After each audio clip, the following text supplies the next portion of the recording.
bring him alive because there was a discussion was going on with Ban's vehicle that up to 6 days there should not be any problem to bring him and he will be intact but that was not happened. 72 days and many Yeah, obstacles. yeah. And what happened?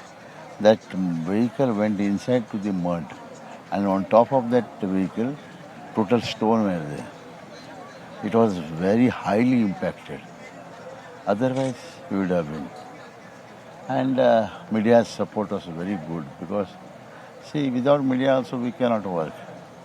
With your crossing the questions and all this, we have to alert. And the department, police department, district administration, all they have given the support. I mean, district, local minister, Vaidya, CM, deputy CM, all they have supported. And especially Venugopal was totally behind with me. He was telling me to till the DNA happens, you have to be and you have to come here and you have to deliver the 5 lakhs rupees what Karnataka government is giving for any people. It is a common thing. That I think Ashraf and our MP they have requested and made Venugopal has been pressurized. That was that he has to, yeah. He has told that, and from my side also I have given small. Okay. MLA ആണ് നമ്മോട് സംസാരിച്ചത്. അദ്ദേഹം ഒരുപക്ഷെ അർജുൻ്റെ മൃതദേഹം കണ്ടെത്താനൊക്കെ തന്നെ നമുക്ക് പറഞ്ഞു കേട്ട് കഴിവില്ലാത്ത രക്ഷാദൗത്യത്തിനാണ് അദ്ദേഹം നേതൃത്വം കൊടുത്തത്. ഒരു MLAക്ക് ചെയ്യാൻ കഴിയാവുന്നത് എന്തും അദ്ദേഹം ഗംഗാവലി പുഴയിൽ ചെയ്തു എന്നുള്ളതാണ് ഏറ്റവും പ്രധാനപ്പെട്ട കാര്യം. ആമിൽ മുഹമ്മദ് പറയുന്നു, മനാഫ് ആ വീടിൻ്റെ മുഖത്തുണ്ട്, ലോറി ഉടമയായ മനാഫ് ആ വീടിൻ്റെ ഉള്ളിൽ തന്നെയുണ്ട്. ആ മനാഫ് ഇപ്പം നമ്മോട് സംസാരിക്കാമെന്ന് പറഞ്ഞിട്ടുണ്ട്. ഒരുപക്ഷെ മനാഫ് നമ്മുടെ ഒരു മോർണിംഗ് ഷോയിൽ സംസാരിച്ച കാര്യം പ്രേക്ഷകർ ഓർമ്മിക്കുന്നുണ്ടാകും. എത്രയധികം ദിവസങ്ങളാണ് ഈ മനുഷ്യൻ 74 ദിവസങ്ങളിലധികം ഗംഗാവലി പുഴയ്ക്ക് സമീപം ഉണ്ടായിരുന്നു. ഇടയ്ക്ക് ഭ്രാന്ത് പിടിച്ചു പോകുമോ എന്ന് പോലും ഞാൻ ഭയപ്പെട്ടു. വീട്ടുകാരെക്കുറിച്ച് ഓർമ്മിച്ചില്ല. അങ്ങനെ ഒരുപാട് കണ്ണീരോർമ്മകൾ നമ്മളുമായി സംസാരിക്കുമ്പോൾ അദ്ദേഹം പങ്കുവച്ചിരുന്നു. ഒരുപക്ഷെ അദ്ദേഹം വളരെ മുമ്പേ തന്നെ ഈ വീടിൻ്റെ അടുത്തെത്തിയിരുന്നു. അദ്ദേഹം മനാഫ് നമ്മോട് സംസാരിക്കും. അദ്ദേഹം എനിക്ക് തോന്നുന്ന ഒരു ലോറി ഡ്രൈവറും ഉടമയും തമ്മിലുള്ള ബന്ധമായിരുന്നില്ല അവർ തമ്മിലുണ്ടായിരുന്നത് എന്നാണ് ഞാൻ മനസ്സിലാക്കുന്നത്.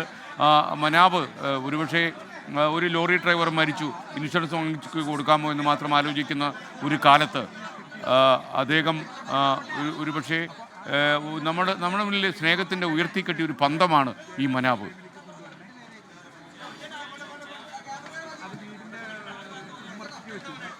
ഷഹദ് റഹ്മാൻ നമുക്കൊപ്പം ചേരുകയാണ്. സംസ്കാര ചടങ്ങുകൾക്കുള്ള പ്രവർത്തനങ്ങളൊക്കെ ദ്രുതഗതിയിൽ പുരോഗമിക്കുന്നുവെന്നാണ് ഷഹദ് റിപ്പോർട്ട് ചെയ്യുന്നത്. 11 മണിക്ക് തന്നെ ചിതയിലേക്ക് എടുക്കാനുള്ള ശ്രമങ്ങൾ തുടങ്ങിയെന്ന് നമുക്ക് മനസ്സിലാകുന്നു. ഷഹദ്, എന്താണ് വിവരങ്ങൾ?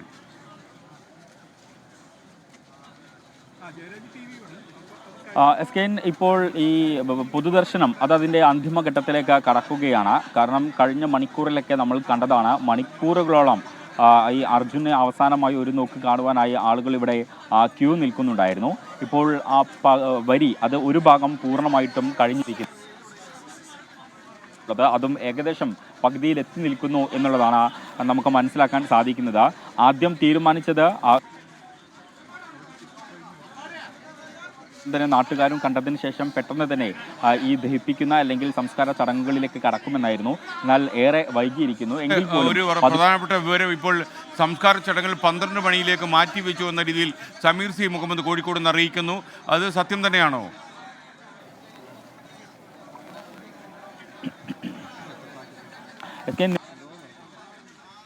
ഇവിടെ ആളുകൾ ക്യൂ നിൽക്കുന്നതും അല്ലെങ്കിൽ ആളുകൾ പുറത്തു നിന്ന് കാണാൻ വന്നതുമൊക്കെ ഏകദേശം അന്തിമഘട്ടത്തിലേക്ക് കടന്നിരിക്കുന്നു.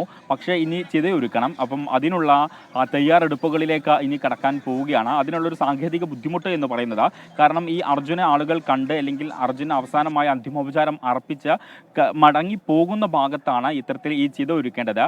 ഈ റൂമിനോട് ചേർന്ന് അർജുൻ്റെ അച്ഛൻ കിടക്കുന്ന അല്ലെങ്കിൽ അച്ഛൻ താമസിക്കുന്ന ഈ റൂമിനോട് ചേർന്നാണ് ഈ ചിതയൊരുക്കാൻ വേണ്ടിയിട്ട് തീരുമാനിച്ചിട്ടുള്ളത്. അപ്പോൾ ഐവർ മഠത്തിലെ ആളുകളാണ് ഈ ചിതയൊരുക്കുന്നത്. അപ്പോൾ ഈ പൊതുദർശനം പൂർണ്ണമായും അവസാനിച്ചതിന് ശേഷം ഈ ചിതയൊരുക്കാനാണ് ഇപ്പോൾ തീരുമാനിച്ചിട്ടുള്ളത്. അപ്പോൾ ഈ പൊതുദർശനം ഇനി ഏകദേശം ഒരു 10-15 മിനിറ്റ് കൂടി നീണ്ടു നിൽക്കുകയുള്ളൂ എന്നുള്ളതാണ് നമുക്ക് ഇവിടെ നിന്നും കാണുമ്പോൾ മനസ്സിലാക്കുന്നത്. കാരണം ഏകദേശം ആളുകളൊക്കെ കഴിഞ്ഞിട്ടുണ്ട്. പരമാവധി ആളുകൾ അർജുന അവസാനമായ അന്തിമോപചാരം അർപ്പിച്ച് കഴിഞ്ഞിരിക്കുന്നു. അപ്പോൾ ഇനി അത് പൂർത്തിയായി കഴിഞ്ഞാൽ ഉടൻ തന്നെ ഈ ചിതയൊരുക്കാനുള്ള നടപടിക്രമങ്ങൾ ആരംഭിക്കും എന്നുള്ളതാണ് നമുക്ക് മനസ്സിലാക്കാൻ സാധിക്കുന്നത്. അങ്ങനെയെങ്കിൽ ഒരു 12 മണിയോടുകൂടി കൂടി ഒരുപക്ഷെ 12 മണിയിലേക്കൊന്നും നീളാനുള്ള ഒരു സാധ്യത നിലവിൽ നമ്മൾ കാണുന്നില്ല.